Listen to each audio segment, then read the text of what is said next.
표제가 길게 나오죠. 여기에는 역사적인 배경이 담겨져 있다는 뜻으로 말씀하고 있는 것입니다. 노래와 기도가 같이 있게 묻어져 있는데 이걸 시편송이라고 그래요. 근데 이제 시편송은 사부가 아니에요. 단성이에요, 단성. 그러니까 이 사부로 된 것이 교회 음악으로 들어온 지 그렇게 오래되지 않았어요. 그러니까 수천 년 동안 단선으로만 이 시편송을 이렇게 오던 것이 종교개혁 당시 웨슬리의 동생 찰스 웨슬레가 음악에 탁월한 재능이 있어서 찬송가를 거의 6,000곡 정도를 만드신 분인데 그때부터 이게 사부로 들어오기 시작을 해서 합창단이 들어오고 화려한 음악으로 이제 되게 됐는데 이 성가대 찬양단들이 너무 화려하게 되니까 하나님의 메시지는 없어져 버린 거예요. 음악에만 전부 막 우와 이렇게 된 거예요. 그래서 칼빈은 이걸 없애버린 거예요. 근데 다만 한 가지만 시편송만 남긴 거예요. 단선으로 이렇게 오 이렇게 그레그렌 찬트라고 하는 거예요. 음악 보셨죠? 이제 그런 식으로만 하자. 그러니까 음악이 너무 화려하면 하나님은 없어지고 음악으로만 가니까 교동문이 있잖아요. 원래는 그게 교송이로 돼 있어요. 시편으로. 그러니까 인도자가 앞에서 노래를 하면 회중들은 또 이어서 노래를 이어받고. 근데 지금 이 곡은 없고 내용만 있다 보니까 그래서 교동문, 성시, 교독 이렇게 이제 바뀌어 버리게 된 것이죠. 누가 좋은 작곡가가 나와서 시편송을 다시 한번 이렇게 교송으로 좀 만들어 놓으면 좋지 않을까. 그러면 우리 교동문 할 때 그렇게 하면 얼마나 이렇게 운율이 있고 이렇게 좋을까. 그게 제 바람입니다. 음악 속에 찬송 속에는 메시지의 힘이 있어요. 그게 음악의 특징이에요. 그러니까 전쟁할 때도 성가대를 찬양대를 앞에 세워서 그 적군을 다 물리친 적도 있어요. 그만큼 이 찬양이 하나님 앞에 영광을 돌릴 때 하나님이 찬양 중에 거하시는 역사를 구약의 역사 속에 여러 번 보여주시기도 하셨죠. 그러니까 오늘 이 다윗의 이 표제 54편을 보면 이게 마스길이래요. 마스길. 이게 이제 한마디로 말하면 마스길이라고 하는 것은 메시지예요. 하나님의 이 교훈, 하나님의 이 선포되는 말이 여기에 담겨져 있다 이 뜻이에요. 그리고 이게 이제 음악으로 만들었죠. 그런데 역사적인 배경이 그 다음에 나와요.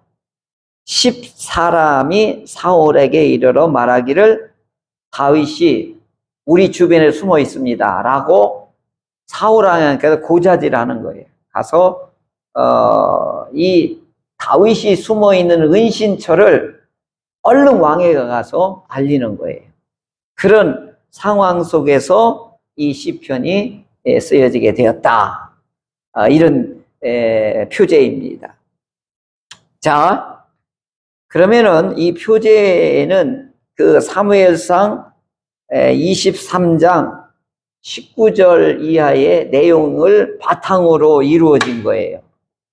그러면 사무엘상 23장에 가면 이제 무슨 내용이 있느냐 하는 것이죠. 그걸 잠깐 설명을 드리겠습니다. 이제 지도가 있으면 참 좋은데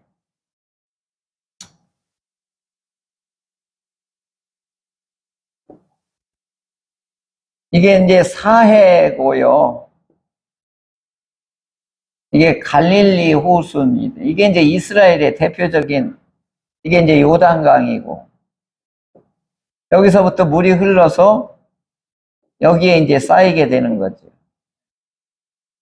근데 이스라엘은 여기 사해를 중심으로 해서 이 밑에는 전부 광야예요. 그러니까 요 부근에서만 살 수가 있는 거예요. 이 부분에서만 삶이 영위가 되는 거지, 이 사해바다 중간 밑에서는 살 수가 없습니다. 이게 유대 광야예요.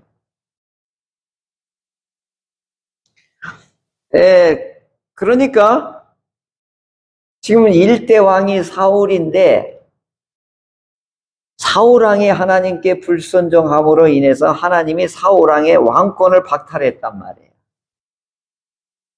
그래서 다윗에게 하나님의 2대 왕으로 기름을 부었으니까 이게 차기 주자예요. 2대 왕인데 사울왕이 이걸 못 견디는 거예요.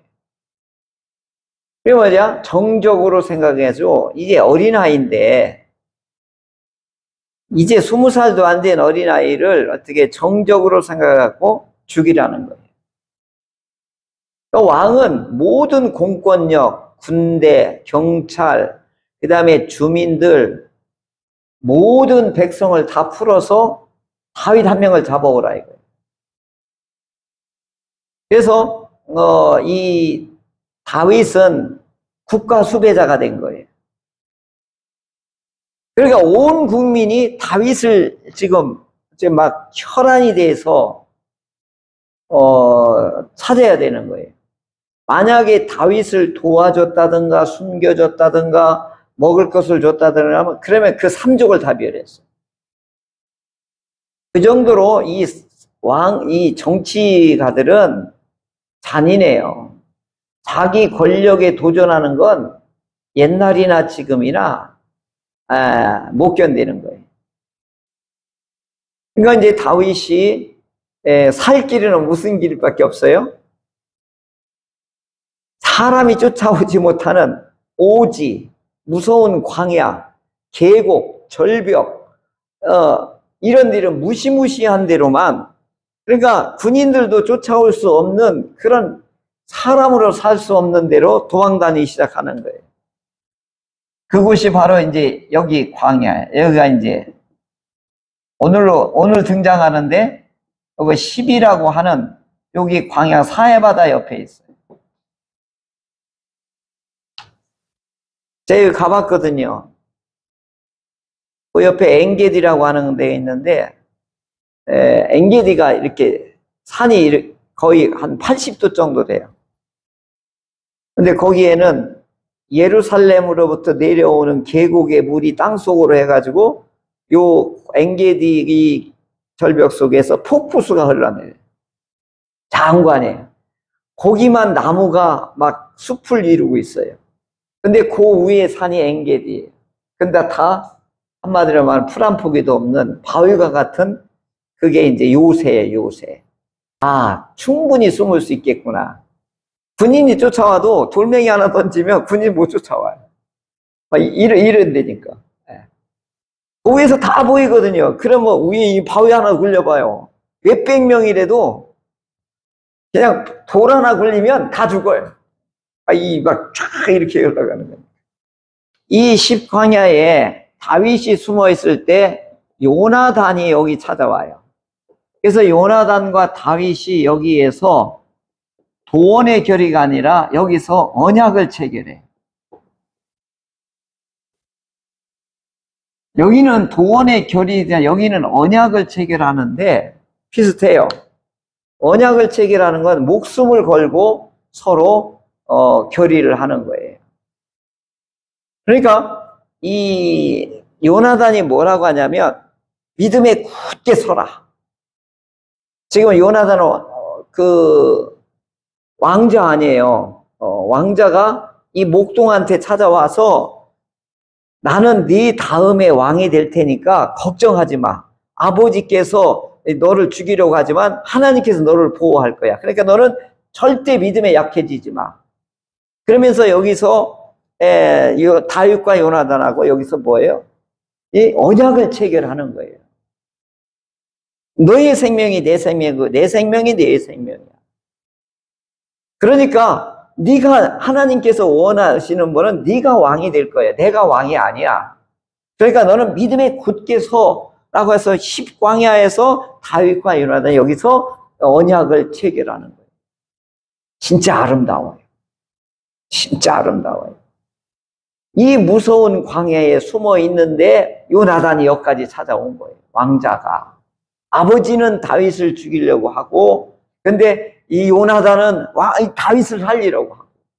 어떤 사람이 자기 왕권을, 내가 아버지의 왕권을 내가 당연히 세습을 하면 당연히 자기가 1순위 아니에요. 근데 목동한테 왕권이 넘어가는 걸 누가 원하느냐고요. 오늘 우리 형제들 간에도 아버지 재산이 다 나한테 오기를 원하지, 저 목동한테 가는 걸 누가 원하느냐고요. 뭐 피비린내 난 싸움이 일어나지. 더군다나 이거 왕권이란 말이에요. 왕. 그걸 이 요나단은 어떻게 해요? 하나님이 너를 택하셨지 나를 택한 게 아니기 때문에 네가 왕이야 라고 요나단은 하나님의 뜻에 여기 순복하는 거예요. 진짜 대단한 거예요. 이게 십광야 교리를, 언약을 체결하고 이제 요나단은 왕궁으로 돌아가요. 그런데 이 다윗이 여기에 숨어있는 요 동네 어떤 사람이 낯선 사람이라고 나와요. 오늘 성경에 보면 낯선 사람. 이게 이제 십광야에서 다윗을 고자질하는, 가서 신고하는 사람이에요. 이 사람. 그러니까 이 사람이 사울 왕한테 가서 우리 십광야에 다윗이 숨어있다 이걸 알리는 거예요. 그랬더니 다윗이 이 사람한테 하나님이 내게 복을 주실 것이다 그러면서 군대를 총동원해 가지고 다윗을 포위하러 여기 가지고 그 높은 곳으로 간신히 피했는데 이미 군대가 이미 여기 다 포위를 한 거예요. 이제 다윗은 죽은 목숨이에요. 그런 상황에 놓여 있는데 오늘 시편이 나오고, 그래서 10사람이 사울에게 가서 신고할 때에 이 시편이 나오게 되었다. 이 배경이 이렇습니다. 1절에 보면 엘로힘이여 주의 이름으로 나를 구원하시고 주의 힘으로 나를 변호하소서 하면서 이 다윗이 하나님 앞에 탄원하는 거예요. 호소하는 거예요. 개인 탄원시라고 그래. 이제 장르에 보면은 결국은 주의 이름, 여기에서 하나님의 이름이 뭘로 나오냐면 엘로힘이에요. 엘로힘. 하나님의 이름이 엘로힘으로 나올 때가 있고 여호와라고 이름이 나올 때가 있어요.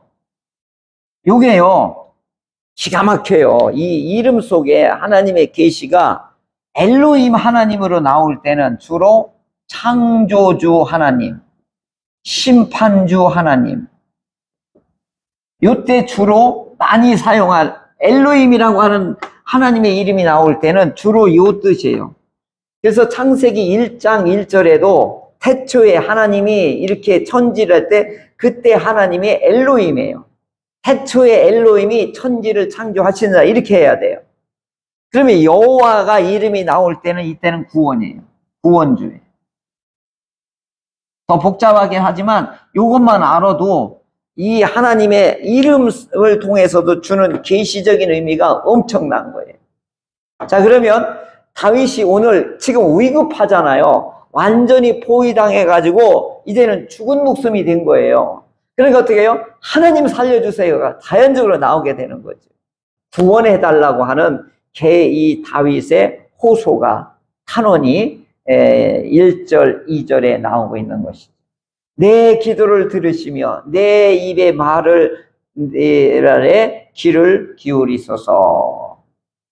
지금 상황이 어떤 상황이냐? 낯선 사람들이, 낯선 자들이 여기 나와요. 아까 낯선 자들이에요. 나를 신고한 자들이, 그리고 나를 포악한 자들이 나의 생명을 수색하며, 이제 다윗이 군대를 풀어서 다윗을 지금 막 이잡듯이 지금 가까이 오고 있는 거죠.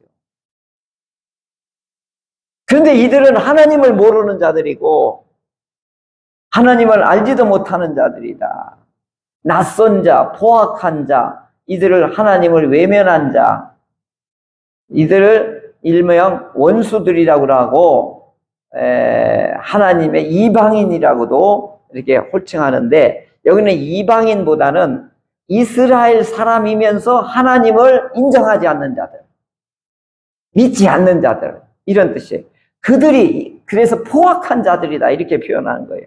하나님을 외면하는 자들이다 이렇게 말씀. 그들이 나를 죽이려고 옵니다. 하나님 나를 구원하소서. 하나님 나를 힘으로 하나님 나를 보호하소서.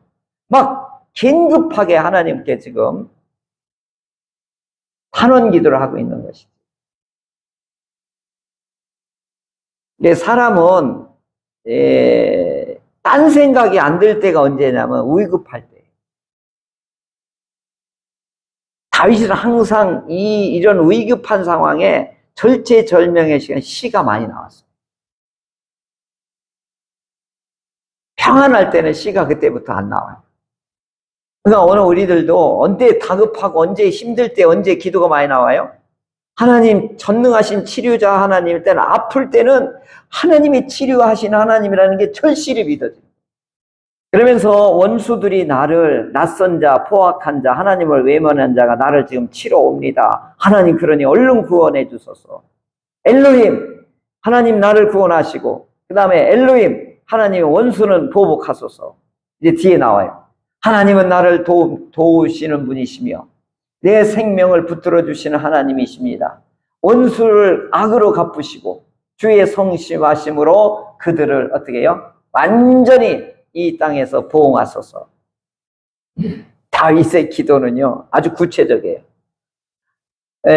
저 낯선 자들, 포악한 자들, 그 다음에 하나님을 외면한 자들 하나님 보응해 주소서.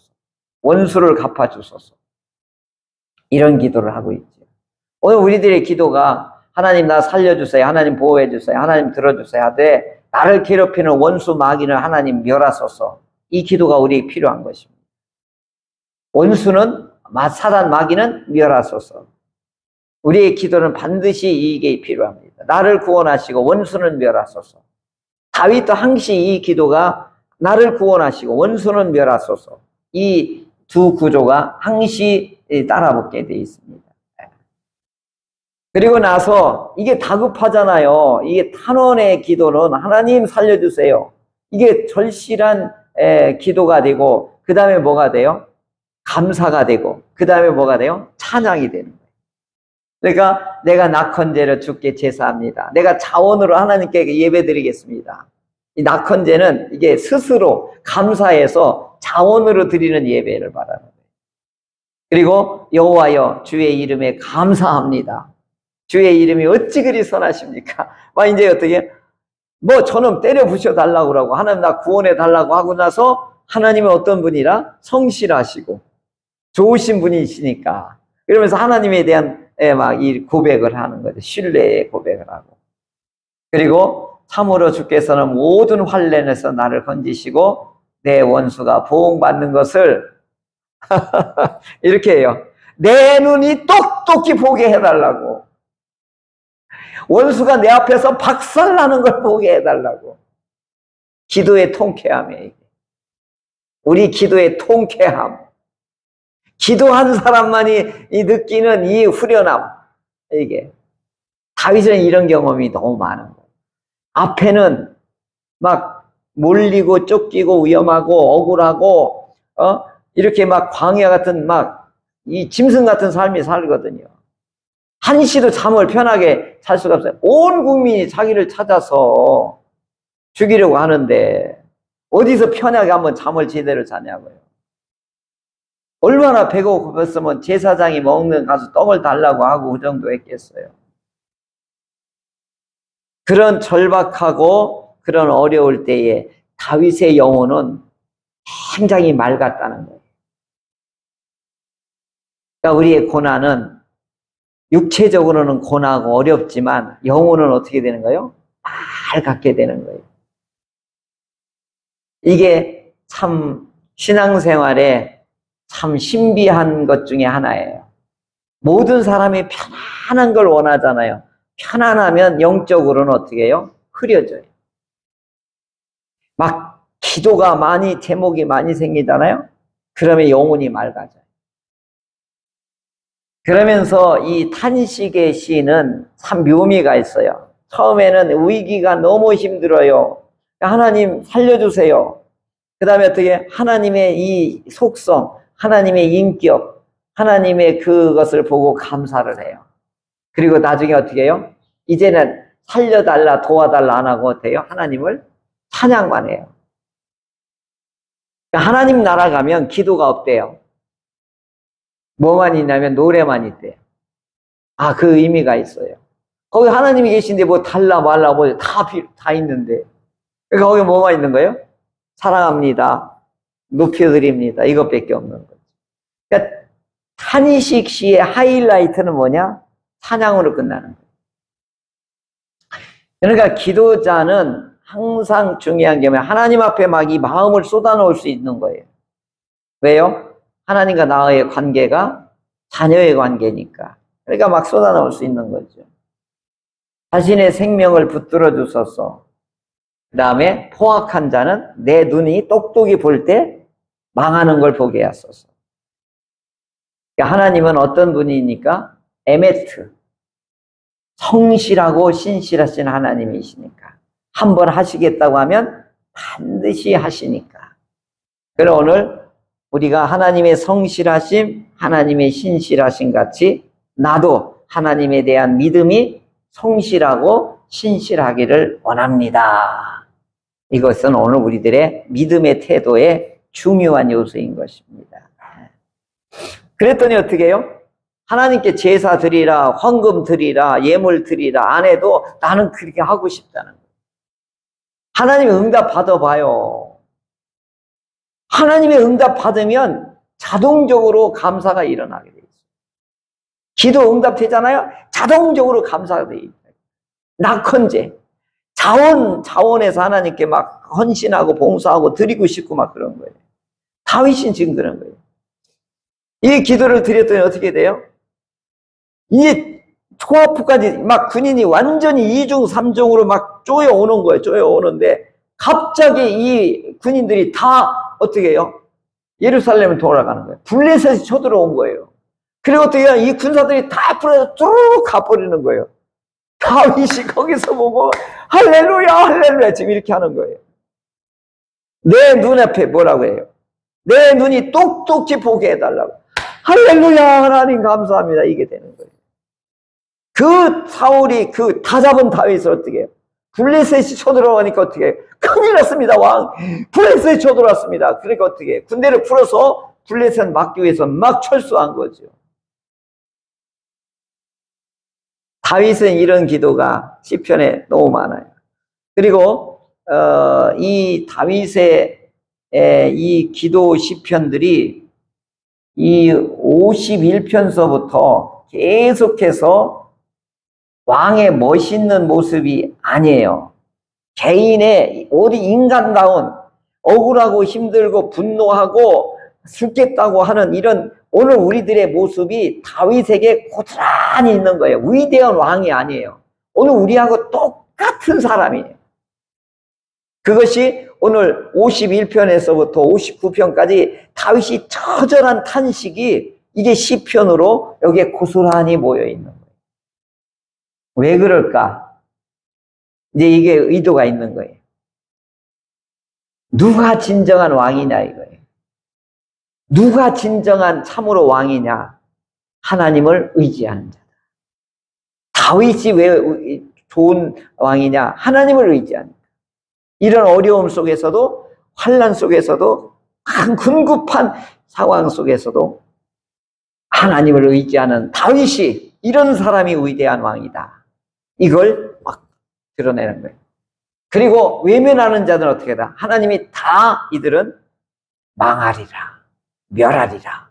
이제 이 두 구도가 이 시편 속에 큰 개요 속에 담겨져 있는 것이고, 개인적으로는 하나님과 신뢰함으로 인하여서 자기의 원수들을, 낯선 자들을, 하나님을 외면한 자들을 하나님이 손보는 것을 다윗이 똑똑히 보고 자원제를 하나님 앞에 드리고 있습니다.